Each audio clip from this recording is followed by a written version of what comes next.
Hi everybody, I just wanted to make a quick video. This will hopefully be just a short video about my goals for the month of May. I thought it would be a good idea to record this video at the beginning of the month and tell you my goals and my plans, and then at the end of the month recap and see if I hit any of the goals, if I missed any of them, if I actually accomplished and then overshot them. I thought it would be fun just to see and a good record for me, and then maybe it would inspire you. If you're working on any goals, you could share them and we can maybe keep each other accountable. So for the month of May, I wrote down what I'm working on. I want to pay $500 towards my credit card debt, which means I would pay off one card completely and then apply the rest to another card. I want to also save $350 into my savings account this month, so that's a good number to add, I think.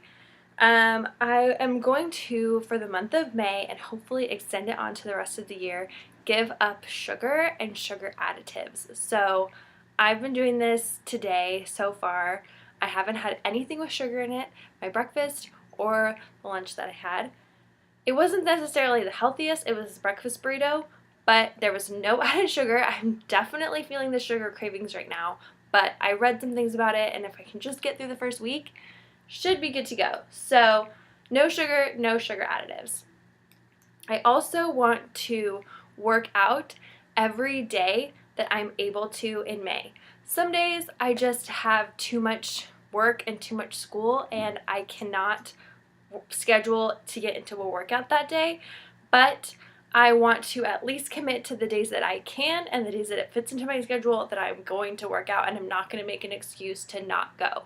So this morning I went to my boxing class, which I've been doing for about 2.5 weeks now. It's really, really fun. I love it. And this month they're doing a butts and guts challenge where there's a certain exercise you do every day of the month. So at least then on days that I can't work out a full hour workout, I can do this challenge and I'll get in something. And I'm keeping track of my diet, my food intake, and my exercise intake in my other goal journal that I have to keep track of everything. Another goal that I'm hopefully going to do in May and then also carry out through the rest of the year is no alcohol. And I know what you're thinking, that's crazy. And I did it last year. I did a no alcohol challenge for 100 days and I gave it up for 100 days.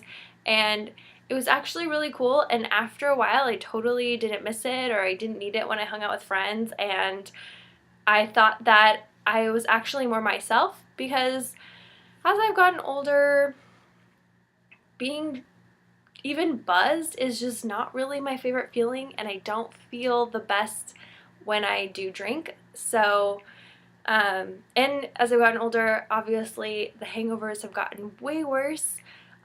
So if I could drink and be fine the next day, I probably would drink more often, but even if I drink a little bit, it affects me so much the next day.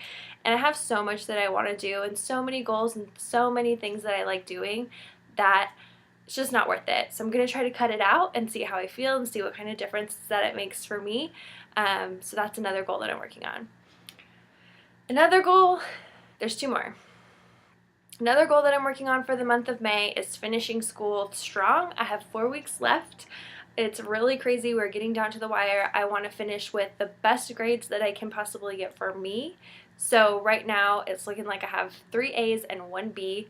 I'm a little sad about the B because I got straight A's this whole time and this one class is going to throw me off. But I've actually been trying really hard in this class, so if a B means that I've been doing my best and that that's a B level, then I'm pretty happy with it regardless. But school is over on the 27th, so I'm working really hard towards getting that all done.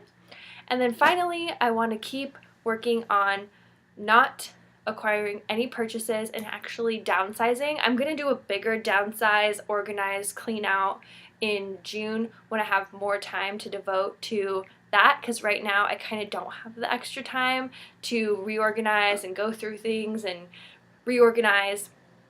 So I want to just not purchase anything in the month of May. As you know, in my 28-year bucket list, I talked about not acquiring possessions for a whole year.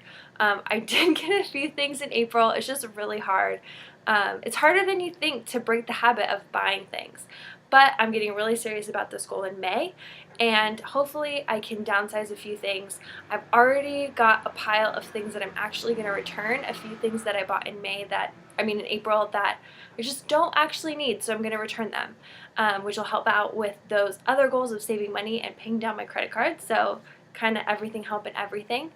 But those are my goals for May, and I'm going to check back in with you guys at the end of the month, and tell you how I measured up with these goals. So I'd love to hear what you guys are working on. I'd love to hear what goals you have for the month, or if you're kind of resetting your intentions for your New Year's resolutions or anything like that. If you want to tell me in the comments, that'd be really cool.